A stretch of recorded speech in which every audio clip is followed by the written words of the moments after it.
Hello दोस्तों, स्वागत है आपका एक बार फिर स्टडी पॉइंट बाड़मेर के यूट्यूब चैनल पर। बीएससी नर्सिंग 1000 एमसीक्यू क्वेश्चन जो फिजिक्स में उसकी सीरीज चल रही थी, उसका नेक्स्ट लेक्चर आज मैं लेके हाजिर हूँ। आज हम लोग बात करने वाले एटम या परमाणु के बारे में। आज का हमारा टॉपिक रहेगा एटम या परमाणु, ध्यान रखना। इससे पहले हम लोग इसके लेक्चर्स कर चुके हैं, आप देख सकते हो। आज ही इसका 5वां लेक्चर है, ठीक है।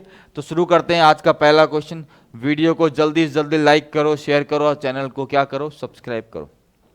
पहला सवाल है, हाइड्रोजन परमाणु की मूल अवस्था में ऊर्जा इतनी है, 5वें ऊर्जा स्तर में इसकी ऊर्जा क्या होगी? तो देखो, मैं आपको एक चीज बता देता हूं। हाइड्रोजन परमाणु की जब भी बात करेंगे अलग अलग कक्षाओं में इसकी ऊर्जा के लिए, पहली कक्षा में इसकी ऊर्जा होती है E1 बराबर -13.6 इलेक्ट्रॉन वोल्ट।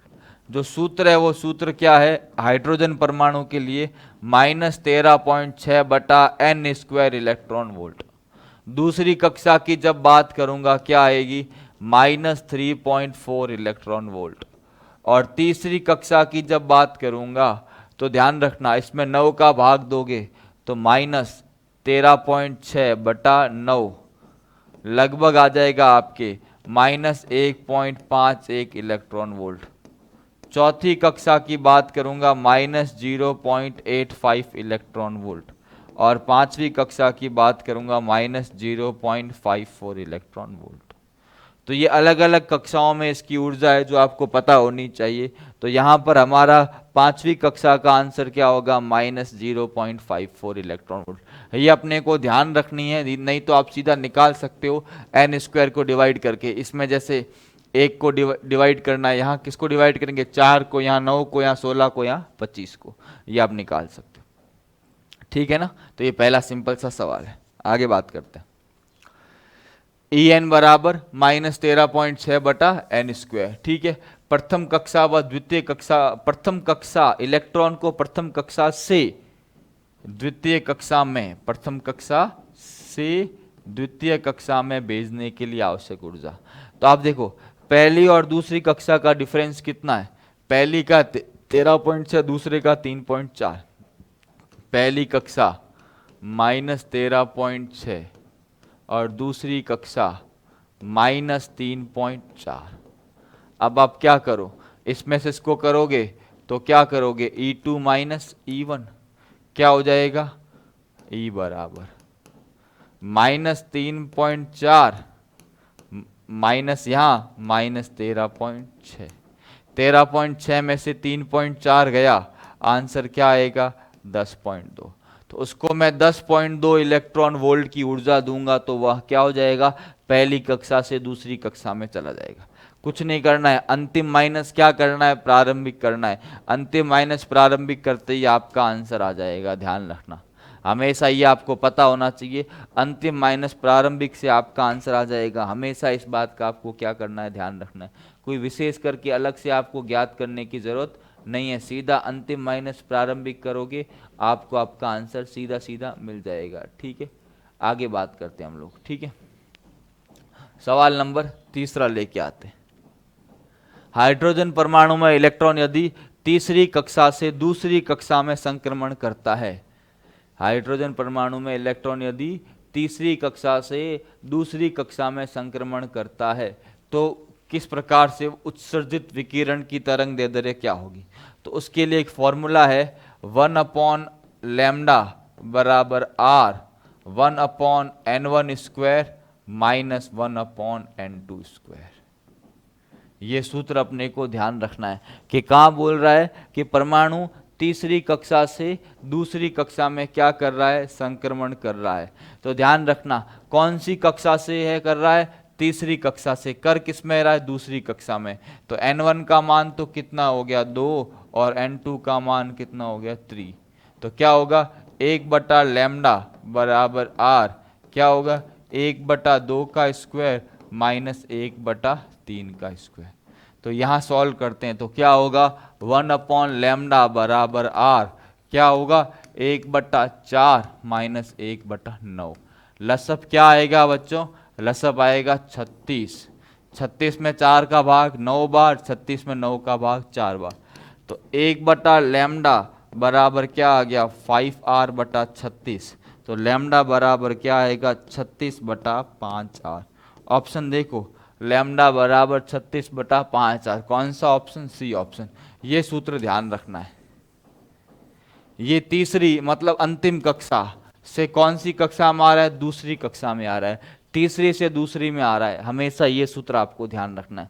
पहले मतलब नीचे वाली कक्षा और N2 मतलब ऊपर वाली कक्षा, हमेशा ये ध्यान रखना है। तो हमारा आंसर क्या आ जाएगा, हमारा आंसर आएगा 36 बटा क्या आ जाएगा 5r। ये अपने को क्या करना है, ध्यान रखना है, पता होना चाहिए। आगे बात करें सवाल नंबर 4 के बारे में। हाइड्रोजन परमाणु की लाइमन श्रेणी कौन से भाग में पाई जाती है। तो आपको पता होना चाहिए जब भी हम लाइमन श्रेणी की बात करेंगे कौन से भाग में आएगी, पराबैंगनी भाग में आएगी। कौन से भाग में आएगी, पराबैंगनी। अपने को पता होनी चाहिए लाइमन श्रेणी कौन से भाग में आती है, पराबैंगनी भाग में आती है। बामर श्रेणी कौन से भाग में आती है, दृश्य भाग में आती है। और बाकी अदर जो श्रेणियां हैं वो कौन से भाग में आती है, अवरक्त भाग में आती है। कौन से भाग में आती है, अवरक्त भाग में आती है। ध्यान रखना ये आपको पता होना चाहिए, इसके बारे में आपको जानकारी होनी चाहिए, ध्यान रखना। आगे बात करेंगे। किसी हाइड्रोजन परमाणु जो ऊर्जा स्तर 4 तक उत्तेजित किया गया है उसके द्वारा उत्सर्जित स्पेक्ट्रमी रेखाओं की संख्या। तो इसके लिए भी एक फॉर्मूला है, ध्यान रखना, आपको ये फॉर्मूला पता होना चाहिए। स्पेक्ट्रमी रेखाओं की संख्या, देखो इधर ध्यान रखना कि परमाणु इलेक्ट्रॉन है ना, जब उच्च ऊर्जा स्तर से अपने मूल ऊर्जा स्तर में आता है तो उत्सर्जित स्पेक्ट्रमी रेखाओं की संख्या निम्न सूत्र द्वारा ज्ञात की जाती है। क्या ध्यान रखना है, स्पेक्ट्रमी रेखाओं की संख्या। स्पेक्ट्रमी रेखाओं की संख्या क्या सूत्र है, n(n-1/2)। क्या सूत्र है, n(n-1/2)। n वाले ऊर्जा स्तर से अगर वो मूल ऊर्जा स्तर में आता है, यहां n बराबर मान लो कितना है, 4 है ना, तो क्या हो जाएगा, संख्या बराबर क्या आ जाएगी, संख्या बराबर आएगी 4, 4 - 1/2। क्या आ जाएगी 4 × 3/2, क्या आ जाएगा 6। तो इस प्रकार से आप ज्ञात कर सकते हो जब भी कोई इलेक्ट्रॉन है वो उच्च ऊर्जा स्तर से निम्न ऊर्जा स्तर में आता है तो उत्सर्जित स्पेक्ट्रमी रेखाओं की संख्या निम्न सूत्र द्वारा दी जाती है। ये अपने को क्या करना है, ध्यान रखना है। तो यह हमारा आंसर क्या हो जाएगा, हमारा आंसर हो जाएगा 6। क्या हो जाएगा, हमारा आंसर 6 हो जाएगा। सवाल नंबर 6, साथ में नोट करते रहना सारी चीजें। सवाल नंबर 6, उत्तेजित हाइड्रोजन परमाणु में यदि बोहर सिद्धांत के अनुसार कोणीय संवेग कितना है, 2h/2π। कोणीय संवेग कितना है, 2h/2π। तो उसकी ऊर्जा, कोणीय संवेग क्या होता है, mvr बराबर क्या होता है, nh/2π। यहाँ n का मान क्या है, 2 है। और दूसरी कक्षा में ऊर्जा कितनी होती है, अभी मैंने बताई -3.4 इलेक्ट्रॉन वोल्ट। यहां से n का मान कहां से मिला, n का मान आपको इस जगह से मिला, n का मान हम लोगों को इस जगह से मिला। तो n बराबर क्या हो गया, 2h/ क्या हो गया, 2π हो गया। ध्यान रखना, तो ये भी आपको क्या होना चाहिए, पता होना चाहिए। क्लियर है ये, आगे बात करते हैं। हाइड्रोजन परमाणु की मूल अवस्था में इलेक्ट्रॉन के वेग का परिमाण, तो आपको पता होना चाहिए इलेक्ट्रॉन का वेग क्या होता है, 2.186 × 10⁶ Z/n मीटर/सेकंड। ये इलेक्ट्रॉन के वेग का सूत्र है। हाइड्रोजन परमाणु के लिए Z बराबर 1, पहली कक्षा n1 बराबर 1, तो V बराबर क्या आएगा, 2.186 × 10⁶ मीटर/सेकंड। और जब इसको प्रकाश के वेग के रूप में लिखना है तो उसको लिखते हैं c/137 मीटर/सेकंड, जहां c बराबर क्या है, 3 × 10⁸ मीटर/सेकंड, निर्वात में प्रकाश की चाल। तो ये आपको सीधा सीधा ध्यान रखना है, c/137। कई बार ये सवाल आपके परीक्षा में पूछा हुआ है और पूछ सकते हैं। तो इसका आंसर क्या होगा, इसका आंसर होगा c/137। तो हमारा कौन सा ऑप्शन मैच कर रहा है? ऑप्शन नंबर सी बटा 2 गलत, सी बटा 137 सही, ये गलत और ये गलत। तो आंसर क्या होगा? सी बटा 137। क्या उत्तर होगा यहां पर? सी बटा 137 उत्तर होगा। क्लियर है दोस्तों? ये पता होना चाहिए, ये भी कंसेप्ट आपको पता होना चाहिए। 186।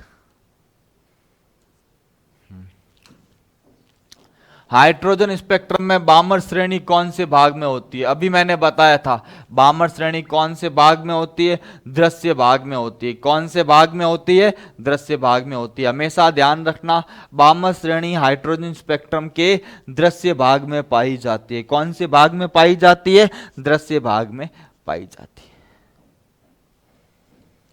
बीटा किरणें विक्षेपित होगी। बीटा माइनस किरणें मतलब क्या होता है? इलेक्ट्रॉन होते हैं। इलेक्ट्रॉन विद्युत क्षेत्र में भी विक्षेपित होते हैं और इलेक्ट्रॉन चुंबकीय क्षेत्र में भी क्या होते हैं? विक्षेपित होते हैं। इलेक्ट्रॉन विद्युत क्षेत्र में भी विक्षेपित होते हैं, इलेक्ट्रॉन चुंबकीय क्षेत्र में भी विक्षेपित होते हैं। तो आंसर क्या होगा? चुंबकीय तथा विद्युत क्षेत्र दोनों में। इलेक्ट्रॉन विद्युत तथा चुंबकीय क्षेत्र दोनों में विक्षेपित होते हैं, ध्यान रखना। ठीक है, आगे बात करते हैं। किसी नमूने का परमाणु क्रमांक Z द्रव्यमान संख्या A है, तो आपको पता है ऐसा लिखते हैं XZA। प्रोटॉन किसके बराबर है? Z के बराबर है। न्यूट्रॉन क्या होगा? A minus Z। आप क्या करोगे? अगर द्रव्यमान संख्या में से Z घटाओगे आपको क्या मिल जाएगा? न्यूट्रॉन मिल जाएगा। सीधा सिंपल सवाल, A माइनस Z। ये सवाल तो कई बार सीधा सीधा पूछते हैं। ऐसा पूछते हैं, यूरेनियम 92 235, प्रोटॉन कितने? बोराणु। न्यूट्रॉन कितने? 235 में से बोराणु गया 143। कई बार बहुत सारी परीक्षाओं में सीधा सीधा सवाल आपको पूछा गया है, ध्यान रख। आगे बात करते हैं। बोहर मॉडल के अनुसार इलेक्ट्रॉन उन्हीं कक्षाओं में परिक्रमा करता है जिनमें इसका कोणीय संवेग h/2π का क्या होना चाहिए? पूर्ण गुणज होना चाहिए। h/2π का क्या होना चाहिए? पूर्ण गुणज होना चाहिए। हमेशा ध्यान रखना, इलेक्ट्रॉन का कोणीय संवेग h/2π का पूर्ण गुणज, सम या विषम नहीं, कोई भी पूर्ण गुणज हो सकता है। सम भी हो सकता है, विषम भी हो सकता है, ध्यान रखना।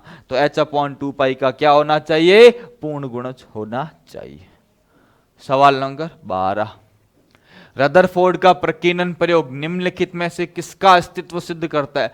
ऋणावेशित नाभिक होता ही नहीं है, धनावेशित नाभिक सही है। नाभिक में न्यूट्रॉन के बारे में उसको जानकारी थी नहीं।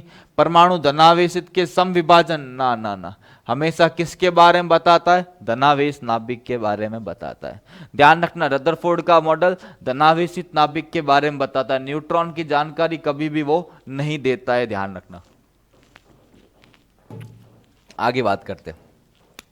सवाल संख्या 13 है।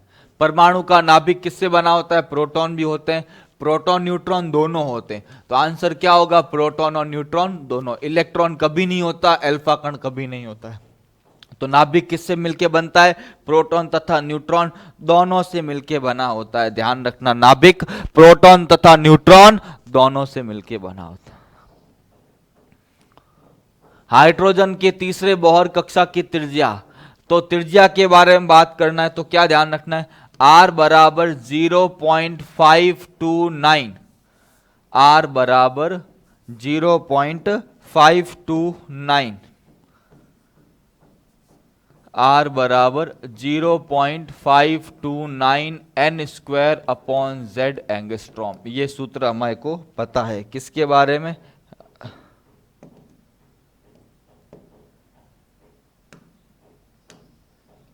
ठीक है, तो ये अपने को ध्यान रखना है। देखो इधर, तो अब देखो Z का मान क्या ले लेंगे? 1, और हमें बोला है तीसरी कक्षा। तीसरी कक्षा के लिए n का मान क्या है? 3। R बराबर 0.529 इंटू n का स्क्वायर क्या होगा? 3। अरे सॉरी, 3 का स्क्वायर क्या होगा? 9। तो 0.529 इंटू 9, 90 90 81, यहाँ से लगी 8। 9 दूनी 18 ना 8 26, यहाँ से लगी 2। 9 पंजे 45, 45 और 2 47, 4.761 एंगस्ट्रॉम। तो ये सूत्र आपको ध्यान रखना है त्रिज्या के बारे में। आंसर क्या आ गया? 4.761। कौन सा ऑप्शन होगा? ऑप्शन नंबर ये 4.77 एंगस्ट्रॉम। ये अपने को ध्यान रखना है किसके बारे में? हाइड्रोजन के तीसरी कक्षा के त्रिज्या के बारे में। ये हमने अभी कैलकुलेट भी किया, ध्यान रखना, ठीक है। तो ये अपने को पता होना चाहिए।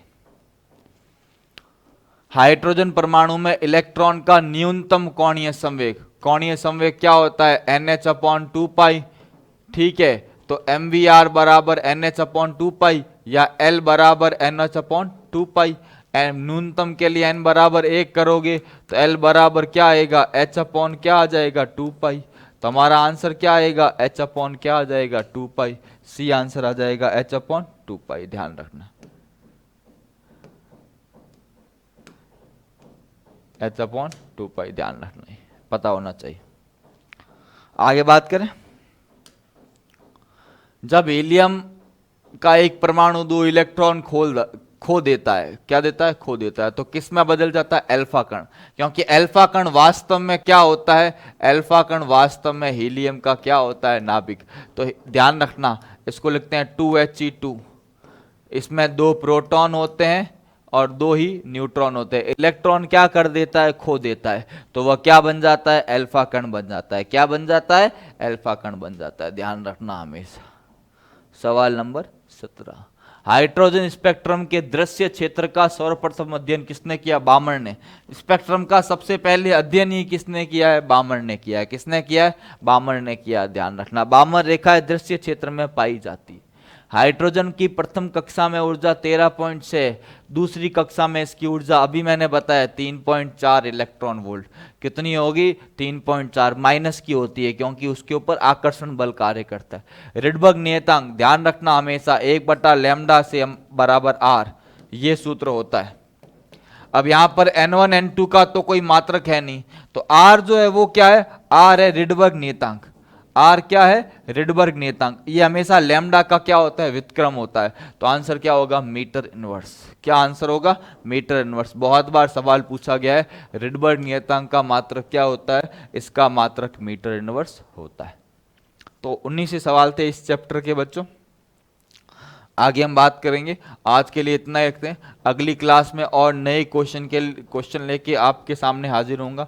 वीडियो को लाइक करें, शेयर करें, ज़्यादा से ज़्यादा इसको शेयर करें और चैनल को सब्सक्राइब करें। ठीक है बच्चों, मिलते हैं अगली क्लास में। तब तक के लिए थैंक यू सो मच बच्चों।